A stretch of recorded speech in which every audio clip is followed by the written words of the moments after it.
আয় তবে সহচরি হাতে হাতে ধরি ধরি নাচিবে ঘিরি ঘিরি গাহিবে গান। আন্তবে বীণা আন্তবে বীণা সপ্তম সুরে বাঁধতবে তান। নমস্কার। নমস্কার। কালকের দিনটা বাঙালিদের জীবনে একটি বিশেষ দিন। কাল রবীন্দ্র জয়ন্তী, তাই আমাদের আজকের এপিসোড কবিগুরুকে স্মরণ করেই। আচ্ছা অনিন্দিতা, আমাদের কি শুধু রবীন্দ্রনাথ একদিনের জন্যই মনে পড়ে রবীন্দ্রনাথকে? একদমই না। একদম নয়, সব সময় রবীন্দ্রনাথকে আমাদের মনে পড়ে। মন খারাপ হলে, আবার খুব আনন্দ হলে, গান শুনতে, সব কিছুতে।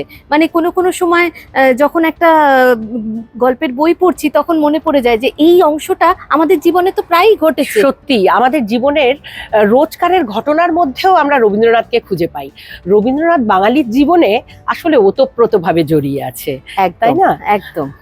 জানো তো, আগের বছর আমাদের ছুটির সময় আমি শিলং বেড়াতে গেছিলাম। সেই শিলংয়ে তখন আমাদের আমাদের যে গাইড, উনি বললেন যে এখানে রবি ঠাকুরের বাড়ি। বাহ! তো আমি তো খুব আনন্দ হলো আমার যে আমাকে দেখতেই হবে। হ্যাঁ। তো আমি গেলাম সেখানে। তো সেই সময় কিছু ছবি আমি ওনাদের সাথে সবার সাথে শেয়ার করতে চাই। আমিও দেখবো। হ্যাঁ হ্যাঁ, সবাই দেখবে, আমিও দেখবো। একদম। রবীন্দ্রনাথের বাড়ি, আমরা চলো ঘুরে আসি একবার রবীন্দ্রনাথের বাড়িতে, শিলংয়ের রবীন্দ্রনাথের বাড়িতে। একদম।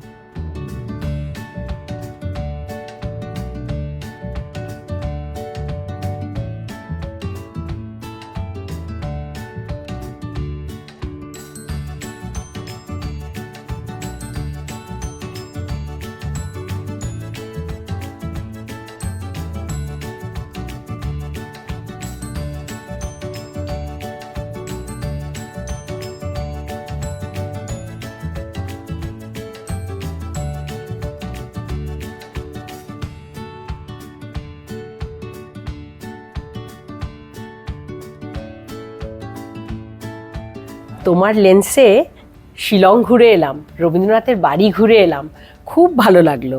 আপনাদের কেমন লাগলো জানাবেন কিন্তু। আর জানো তো, আমিও গিয়েছিলাম গত বছর শান্তিনিকেতনে। আচ্ছা, শান্তিনিকেতন মানেই রবীন্দ্রনাথ। হ্যাঁ একদম। ভীষণ এনজয় করেছি। শান্তিনিকেতনের বাতাসে রবীন্দ্রনাথ, চারিদিকে রবীন্দ্রনাথের ছোঁয়া, ভীষণ ভালো লেগেছে। চলো শান্তিনিকেতনের ছবিও কিছু দেখাই, তোমার সাথে শেয়ার হ্যাঁ। করি, বন্ধুদের সাথে শেয়ার করি।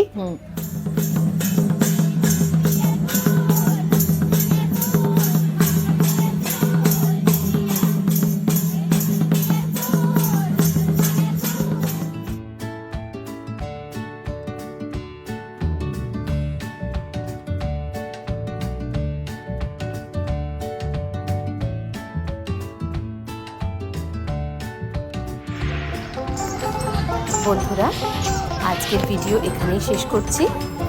কালকে আবার দেখা হবে, সঙ্গে থাকবেন। Please like, share and subscribe to our channel.